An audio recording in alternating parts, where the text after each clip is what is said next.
का कशाची हो हाय रूपात जर आपण गेलं तर महाराज आपल्याला सहज ओळखली शंकर आणि पार्वती ती म्हणून ओळखणारच की हो मग महाराजांचं रूप धारण केलं अंग समजा नसलेलं होतं साधूचा त्याला बाबा रोग निर्माण केलं होतं पूर रक्त गळत होतं आणि देवाच्या पाठी मागे जाऊन कंटकात्री जाळ्यात शंकर आणि पार्वती बसली होती हो आपला ओळखून आपण महापाला ओळखणार नाही महाप आपणाला म्हणत नाही रूप धारण केलं होतं शहर रूपात तिथे बसली ती विरुद्ध महापण ओळखलं आणि आता महापण ओळखून सुद्धा मला काय केलं माहिती का काय केलं उचलून घेतलाई उचलून घेतलाई वागाला तिथे घेऊन गेलाई मंदिरात मंदिरात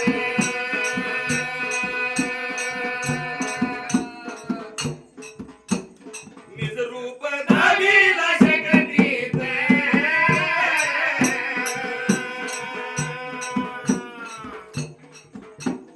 सूरमाळ पाठवून भवर मारुग केलेत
रे